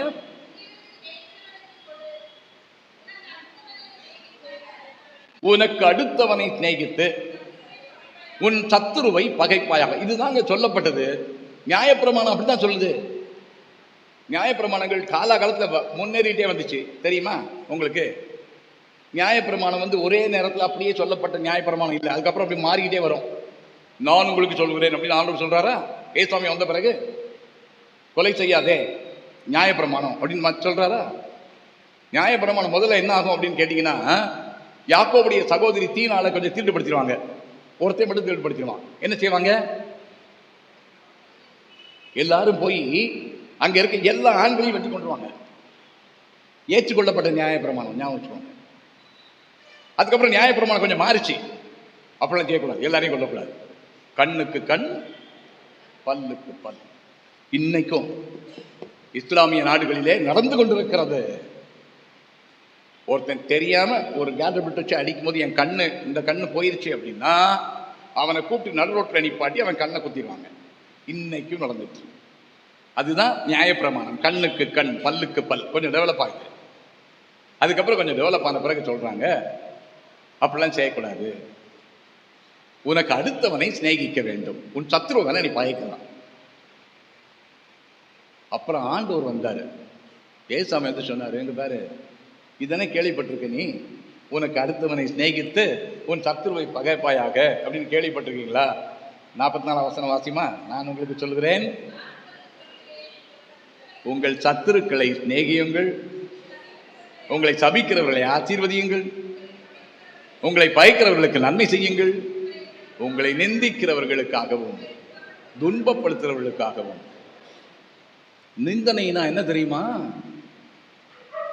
உங்களை நிந்திக்கிறவர்கள் அவருடைய முகத்திலே துப்பி அவரை கன்னத்திலே அறைந்து உன்னை அடித்தவன் யார் என்று சொல் பார்ப்போம் அப்படின்னு கேட்கிறதா நிந்தனை. அப்படி நிந்தித்த அந்த மனிதன் நின்று கொண்டிருக்கிற இடத்திலே சிலுவை அறையப்பட்ட இயேசுவானவர் ஆண்டவரை நோக்கி ஜெபிக்கிறார், பிதாவே இவர்களுக்கு மன்னியும், தாங்கள் செய்வது இன்னதை அறியாமல் இருக்கிறார்களே. சொல்ல முடியுமா? ஐயா, என் தம்பி தெரியாம செஞ்சிட்டாயா, அவனை மன்னிக்க கர்த்தாவே. பரவாயில்ல, சொல்லுங்க. ஐயோ, நான் ஃபாரின்ல இருக்கும்போது இந்த பையன் ஒரு 2 அடிக்கு இந்த பக்கம் காமெண்டோவில் கட்டி முடிச்சுட்டான், அப்புறம் என்ன செய்யன்னு தெரியலையா, நான் கோர்ட்டில் கேஸ் போட்டிருக்கேன், எப்படியாவது இடிச்சு அந்த 2 அடியை நான் எடுக்கணும். எல்லாருக்கும் 6 அடி தான், அதெல்லாம் ஒன்றுமே கிடையாது. என்னுடைய வாழ்க்கையிலே நான் எல்லாரையும் நேசிக்க விட்டு கொடுத்தா என்னங்க கெட்டு போவோம்? இந்த சேவியர்ஸ் காலேஜில் எழுதி போட்டுருவோம், விட்டு கொடுத்தால் கெட்டு போவோர் யாரும் இல்லை அப்படின்னு. விட்டு கொடுத்து கெட்டு போறவங்க யாருமே இல்லைங்க. விட்டு கொடுங்க, பரவாயில்ல. உங்களுடையதை எடுத்துக்கொண்டால் சொல்வார்ல ஆண்டவர், எடுத்துதான் விட்டுரு அப்படின்றாரு. பரவாயில்ல, எடுத்து போட்டோம். அதெல்லாம் நிறையாதுங்க. நம்முடைய வாழ்க்கையிலே ஆண்டவர் என்னை பயன்படுத்துகிறார். எதற்காக? எல்லாரையும் நேசிப்பதற்காக. நீதிமொழிகள் 24ஆம் அதிகாரத்துல ஞானி சொல்லுவாரு, நம்ம எல்லாரும் வழக்கமா சொல்ற ஒண்ணு சொல்லுவாரு பாருங்க. நீதிமொழிகள் 24ஆம் அதிகாரம் 29ஆம் வசனம் வாசிங்க. அவன் எனக்கு செய்த பிரகாரம் நானும் அவனுக்கு செய்வேன், அவன் செய்த செய்கைக்கு தக்கதாக. சொல்லிருக்கீங்களா என்னைக்காவது? நான் சொல்லியிருக்கேன் ஸ்கூல்ல படிக்கும்போது. இந்த பாரு, நான் போகும்போது என்னை அடிச்சுட்டு ஒன்னல, உன்னை திரும்ப அடிக்கலைன்னா என் பேரை மாற்றி கூப்பிடு. சின்ன வயசுல சொல்லியிருக்கேன் நான். உன்னை திரும்ப அதே மாதிரி அந்த இடத்துல வச்சு நான் கேள்வி கேட்கலைன்னா என் பேரை மாற்றி கூப்பிட்டு சொல்லியிருக்கோமா? அவன் எனக்கு செய்த பிரகாரம் நானும் அவனுக்கு செய்வேன், அவன் செய்த செய்கைக்கு தக்கதாக நானும் அவனுக்கு சரி கட்டுவேன் என்று சொல்லாதே.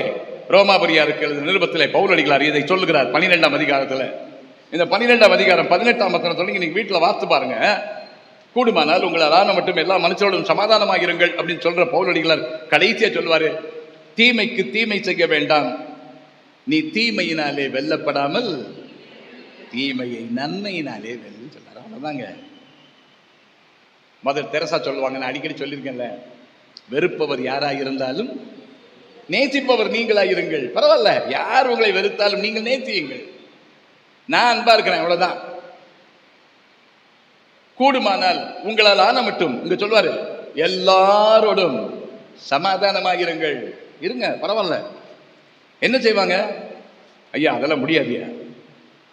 மத்தேயு 18ஆம் அதிகாரத்தில் பேதுருவடிகளார் ஆண்டவர்கிட்ட கேட்கிறாரு, ஆண்டவரே, என் சகோதரன் எனக்கு விரோதமாய் குற்றம் செய்தால் அவனுக்கு எத்தனை முறை மன்னிக்கணும்? 7 தடவையா? ஆண்டவர் சொன்னாரு, அந்த 7ன்றது மக்களுக்கு, யூத ஜனங்களுக்கு மிக முக்கியமான ஒரு எண்ணம். அந்த எண் என்ன தெரியுமா? அந்த எண் முழுமையான ஒரு எண். இங்க 7 பார்த்தீங்கன்னா இஸ்ரவேல் ஜனங்களுக்கு முக்கியமான ஒரு எண் அது. அப்ப ஆண்டவர் சொல்றாரு, 7 தடவை இல்ல, இந்த கணக்கில் இன்ஃபினிட்டிவ்னு ஒரு வார்த்தை உண்டு பார்த்தீங்களா? இன்ஃபினிட்டிவ் அளவு இல்லாமல் போயிட்டே இருக்கும். எத்தனை தடவையா மன்னிக்கணும்? அவன் என்னை செவட்டில் அரைஞ்சிட்டு என்னை மன்னிச்சுக்காமக்கா அப்படின்னா, சரி ஒரு தடவை சொல்லுவேன், 2வது தடவை என்னை செவட்டில் அடிச்சுட்டு மன்னிச்சுக்காமக்கா அப்படின்னா அறிவு இருக்கா? கேட்பனா கேட்கணும். அடிச்சுட்டு மன்னிப்பு கேட்டேன், சரி மன்னிச்சுட்டேன். 2வது திரும்ப அரைகிற, 7 தடவை அரைஞ்சா 7 தடவையும் மன்னிச்சுட்டு இன்னொரு 70 தடவை அரைஞ்சா அப்பவும் மன்னிச்சிரு அப்படின்னு சொன்னா, ஒன்று பேர் என்ன? பைத்தியக்காரன், உழைக்க தெரியாதவன், ஈனாவானா, இதெல்லாம் நம்ம சொல்லுவோம். முடியணும். 70 தரம் என்று உனக்கு சொல்லுகிறேன் என்று ஆண்டவர் சொல்லுகிறார். எனக்கு அருமையானவர்களே, 3வதாக நான் ஒரே ஒரு காரியத்தை நான் சொல்லி நிறைவு செய்கிறேன். யோவான் எழுதின நற்செய்தி நூல் 2ஆம் அதிகாரம். இங்கே ஆண்டவர் தேவாலயத்தை சுத்திகரிக்கிறதை நாம் வாசிக்கிறோம். 2ஆம் அதிகாரம் 17ஆம் வசனம் வாசிங்க.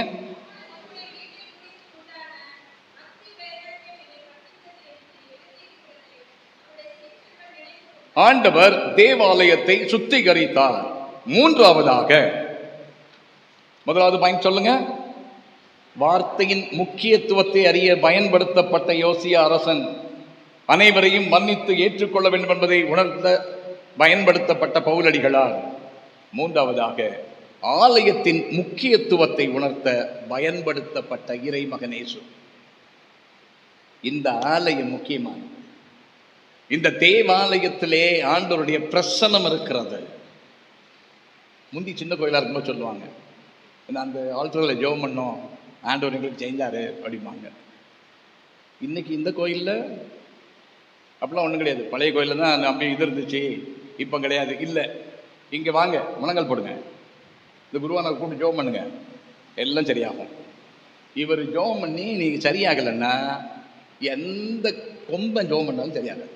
இன்னைக்கு சொல்கிறேன், எத்தனை ஊழியர்களுக்கு நம்ம பேசுகிறோம், அவர் வந்தால் சோமாயிருவியா, இவர் வந்தால் சோமாயிருவியா. அவர் வேற பேசும்போது நீங்கள் எல்லாரும் ரேடியோவில் கை வைங்க, உங்களுக்கு சோமாயிரும். ரேடியோவில் கை வச்சா அப்படிங்க சோமா.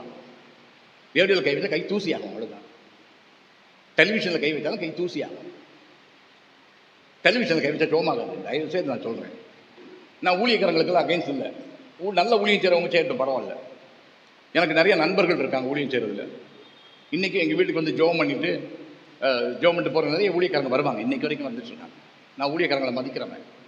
ஆனால் நிறைய ஊழியக்காரங்க பணம் பண்ணுறதுக்காக ஊழியம் பண்ணுறாங்க. அதுதான் வேணான்றேன். எனக்கு அருமையானவர்களே, இங்கே ஆலயத்தின் முக்கியத்துவத்தை உணர்த்த பயன்படுத்தப்பட்ட இறைமகன் இயேசுவானவர். இந்த ஆலயம் எப்படிப்பட்டது என்று கேட்டால், ஆபகுக் சொல்றாரு. ஆபகுக் 2ஆம் அதிகாரம் 20ஆம் வசனத்தை கொஞ்சம் பார்க்குறீங்களா? ஆபகுக் 2:20,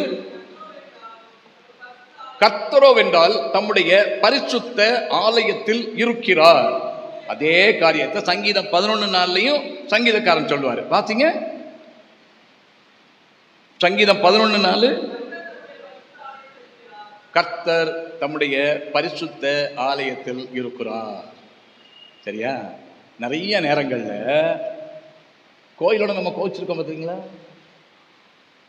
எனக்கு தெரியும், ஐயா இந்த ஐயர்வாள் வெளியே போகும் வரைக்கும் நான் கோயிலுக்கு போக மாட்டேன் அப்படின்னு சொல்கிற நிறைய பேர் இருக்காங்க.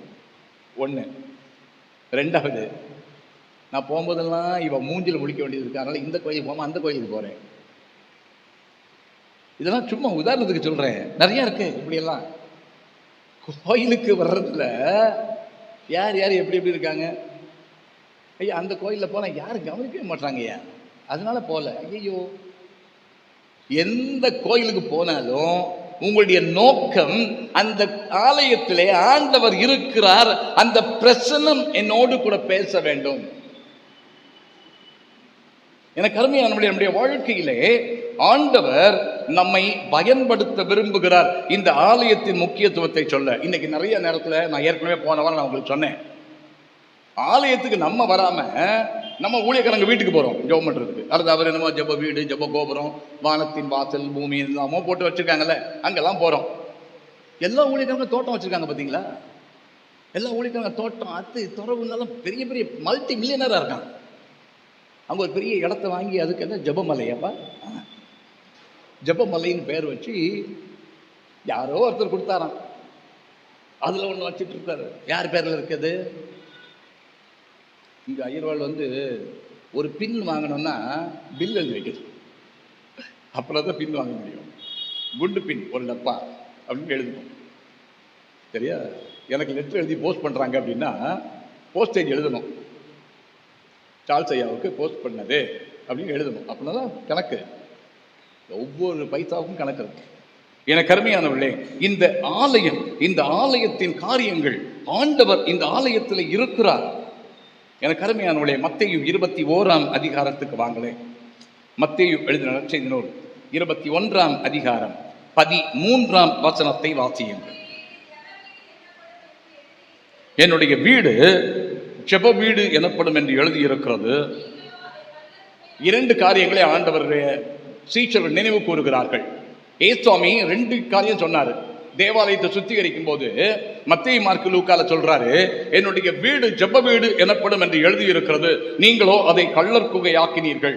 நீங்க ஏசாயா 56ஆம் அதிகாரம் 7ஆம் வசனத்தை வாசிங்கன்னா இந்த வசனம் இருக்கு. அதை தான் ஆண்டவர் எடுத்து பயன்படுத்துகிறார்.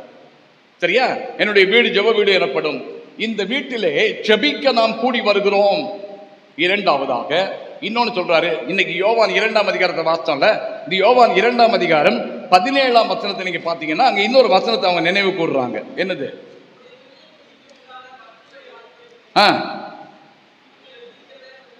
உம்முடைய வீட்டை குறித்து உண்டான பக்தி வைராக்கியம் என்னை பட்சித்தது என்று எழுதியிருக்கிறதை அவருடைய சீஷர்கள் நினைவு கூர்ந்தார்கள்.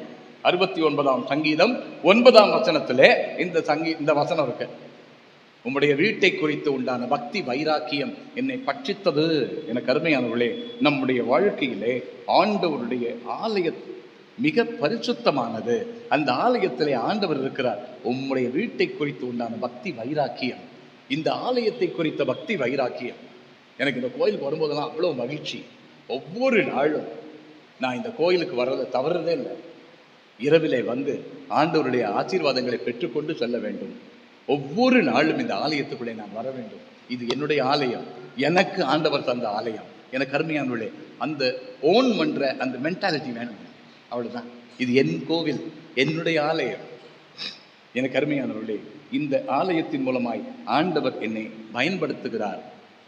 1 கொரிந்தியர் 3ஆம் அதிகாரம் 17ஆம் வசனத்திலே பவுலடிகளார் சொல்கிறார், தேவனுடைய ஆலயம் பரிசுத்தமாக இருக்கிறது. அதுக்கப்புறம் நீங்களே அந்த ஆலயம் சொல்லுவாரு.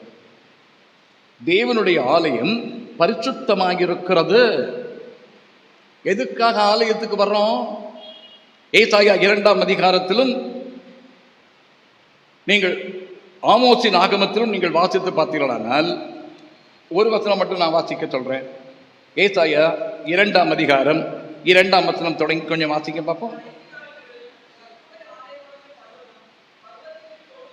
பர்வதங்களின் கொடுமுடியில் ஸ்தாபிக்கப்பட்ட மலைகளுக்கு மேலா உயர்த்தப்படும், எல்லா ஜாதிகளும் அதற்குள் ஓடி வருவார்கள். திரளான ஜனங்கள் புறப்பட்டு வந்து நாம் கர்த்தரின் பர்வதத்துக்கும் யாக்கோபின் தேவனுடைய ஆலயத்துக்கும் போவோம், வாருங்கள். அவர் தமது வழிகளை நமக்கு போதிப்பார், நாம் அவர் பாதையில் நடப்போம் என்பார்கள். ஏனெனில் சீயோனிலிருந்து வேதமும் எருசலேமிலிருந்து கர்த்தருடைய வசனமும் வெளிப்படும். ஆமன கருமையானவர்களே, கடைசி நாட்களில் ஆலயம் கொடுமுடியிலே ஸ்தாபிக்கப்பட்டிருக்கும், எல்லாரும் ஓடி வருவார்கள். அங்கே வரும்பொழுது ஆண்டோடைய வசனம் அங்கே முக்கியமானதாக துணிக்கும். என கருமையான தேவ ஜனமே, இந்த ஆலயத்துக்குள்ளே உங்களுடைய ஆசீர்வாதம் உண்டு. அதனாலதான் ஐயா 112 சங்கீதம் 26ஆம் வசனத்தை அடிக்கடி சொல்லுவாங்க, இந்த ஆலயத்தில் இருந்து உங்களை ஆசீர்வதிக்கிறோம். அது ஒரு பெரிய ஆசீர்வாதங்க. இந்த கோயிலிருந்து இருந்து வர்ற ஆசீர்வாதம் வேற எங்க இருந்தும் உங்களுக்கு கிடைக்காது. எந்த ஊழியக்காரங்க தலையில கை வச்சாலும் இந்த கோயிலில் உள்ள ஆசீர்வாதம் ஒரு இடத்தையும் கிடைக்காது. தயவு செய்து நான் சொல்றேன், இந்த ஆலயம் நம்முடைய ஆலயம். இந்த ஆலயத்திலே ஆண்டவர் வாசமாக இருக்கிறார். யோனா தப்பு பண்ணிட்டு ஆண்டவர் மீன் வயிற்றுக்குள்ள போட்டாரா? போட்ட உடனே அந்த யோனா ஒரு ஜோம் பண்ணுவார். பார்த்துக்கோங்க, இந்த யோனா பஜனை நடத்தும் போது இந்த 2 அதிகாரம் முழுசும் ஒரு நீண்ட ஒரு பாடலாம் நான் பாடுவேன். அழகா இருக்கும் அந்த பாட்டு. இந்த யோனா 2ஆம் அதிகாரத்துல அவர் சொல்லுவாரு, நான் ஆழத்துல இருந்து கூப்பிடுறேன், ஆண்டவரின் சத்தத்தை கேட்கிறாரு அப்படின்னு சொல்லிட்டு அவர் ஒன்று சொல்லுவாரு பாருங்களேன். 2ஆம் அதிகாரம் 7ஆம் வசனம் வாசிங்க. என் ஆத்துமா என்னில் தோய்ந்து போகையில் கர்த்தரை நினைத்தேன், அப்பொழுது என் விண்ணப்பம் எங்க போச்சா? எங்க போச்சா? எங்க இருந்து ஜோம் பண்ணாரு? மீன் வயிற்றுல இருந்து ஜோம் பண்றாரு. நான் ஜோம் பண்ணேன், நீங்க கோயில்ல இருக்கீங்களா ஆண்டவரே, உங்களுக்கு கேட்குது இல்ல அப்படின்னு சொல்றாரு. அப்படித்தானே? ஆமா, தேவன் தம்முடைய பரிசுத்த ஆலயத்திலிருந்து என் சத்தத்தை கேட்டார். அதுதான் ஆசீர்வாதம். ஆகவேதான் இயேசுவானவரை அதற்காக ஆண்டவர் பயன்படுத்தினார். ஆலயத்தின் முக்கியத்துவத்தை உணர்த்த பயன்படுத்தப்பட்ட இறை மகன் இயேசுவானவர். என கருமையானவர்களே, அதனால இந்த ஆலயத்துக்குள்ள தவறுதெல்லாம் ஒன்றும் பேசாத. ஞானி சொல்லுவாரு, பிரசங்கியின் புத்தகம் 5ஆம் அதிகாரம், நீங்க வீட்டில் வாசித்து பாருங்க. அதை தயவு செய்து எல்லாருமே போனோடனே கொஞ்சம் பிரசங்கின் புத்தகம் 5ஆம் அதிகாரத்தில் முதல் ஒரு 4-5 வசனத்தை வாசிச்சு பாருங்க. கோயில்ல இருந்து அனாவசியமாக பேசாத, அனாவசியமாக சத்தம் போடாத, தேவையில்லாமல் பேசாத. இந்த கோயிலுக்குள்ளே வந்தால் ஆண்டவரை பற்றி மட்டும் பேசு. எவ்வளோ சண்டை போடுறோம் கோயிலுக்குள்ளே. என்னுடைய அறிவு கடவுளவங்க தெரியாதான்னு சொல்லலை, கோயிலுக்குள்ளே வச்சு சொல்லக்கூடாது. ஆலயத்துக்குள்ளே வந்தால் மிக கவனமாக இருக்க வேண்டும். நீ ஆலயத்துக்கு வரும் பொழுது உன் நடையை காத்துக்கொள், பத்திரமா வா. கோயிலுக்குள்ளே வந்து உட்காந்தா அமைதியாக ஆண்டவர் கும்பிட்டுட்டு போயிட்டே இரு. அந்த காலத்தில் நம்ம பாட்டி தாத்தாலும் சொன்னாங்க, இப்போ யாரும் சொல்ல மாட்டேன்றாங்க. நம்ம பெற்றோர் பிள்ளைகள் சொல்லிருக்காங்களா என்னன்னு தெரில. எங்கள் அம்மா சொல்லுவாங்க, நீ கோயிலில் போய் என்னத்தையாவது பேசணும்னு வச்சுக்கோங்க, ஆண்டவர் அங்கனே உன்னை அடிப்பாரு, செத்து போயிடுவான்னு சொல்லுவாங்க. கோயிலுக்குள்ளே பேசக்கூடாது அனாவசியமா. ஐயர்வாட்ட போய் நிற்காத, வேணாம். உன்னுடைய வாழ்க்கையிலே தேவாலயத்திலே ஆண்டவர் வசிக்கிறார். ஒரே ஒரு காரியத்தை நான் சொல்லி முடிக்கிறேன். இந்த ஆலயத்திலே ஆண்டவருக்காக நாம் நிற்கும் பொழுது ஏசாயா 30ஆம் அதிகாரத்திலே நாம் வாசிக்கிறோம். ஏசாயா 30ஆம் அதிகாரம் 18, 19 வசனங்களை பாருங்க. ஆனாலும் உங்களுக்கு இறங்கும்படி கர்த்தர் காத்திருப்பார், உங்கள் மேல் மனதுருகும்படி எழுந்திருப்பார். கர்த்தர் நீதி செய்கிற தேவன், அவருக்கு காத்திருக்கிற அனைவரும் பாக்கியவான்கள். சீயோனை சேர்ந்த ஜனங்கள் எருசலேமில் வாசமாயிருப்பார்கள். நீ அழுது கொண்டிராய், உன் கூப்பிடுதலின் சத்தத்துக்கு அவர் உருக்கமாக இறங்கி அதை கேட்ட உடனே உனக்கு மறு உத்தரவு அளிச்சவர். எங்க? சீயோன்ல, ஆலயத்துல. இந்த ஆலயத்துல வந்து கண்ணீர் விட்டு ஜபிக்கிற எல்லா ஜபங்களும் ஆண்டவர் கேட்கிறார். உங்களுடைய கண்ணீரெல்லாம் ஆண்டவர் துருத்தியில இருக்கிறது. தெரியாதுங்க, எவ்வளவு ஜெபம் பண்ணிட்டு இருக்கிறோம், ஆண்டவர் கேட்கலையே. கேட்டுக்கொண்டிருக்கிறார் ஆண்டவர். சரியான நேரத்திலே உங்களுக்கு பதில் செய்வார். எனக்கு அருமையானவர்களே, இந்த ஆலயத்தையும் ஆண்டவரையும் நேசிக்கிறவருடைய பிள்ளைகளை ஆண்டவர் ஆசீர்வதிப்பார். கொஞ்சம் நேரம் எடுத்துக்கொண்டேன், மன்னித்துக் கொள்ளுங்கள். தேவன் பயன்படுத்தும் பாத்திரங்கள். வார்த்தையின் முக்கியத்துவத்தை அறிய பயன்படுத்தப்பட்ட யோசிய அரசன், அனைவரையும் மன்னித்து ஏற்றுக்கொள்ள வேண்டும் என்பதை உணர்த்த பயன்படுத்தப்பட்ட பவுலடிகளார், ஆலயத்தின் முக்கியத்துவத்தை உணர்த்த பயன்படுத்தப்பட்ட இறைமகன் இயேசு. இவர்களைப் போல ஒவ்வொரு ஆண்களும் தங்களுடைய வாழ்க்கையிலே ஆண்டவரை ஏற்றுக்கொண்டு பரிசுத்தமாய் வாழ ஆண்டவர் கிருபை செய்வாராக. ஆமென்.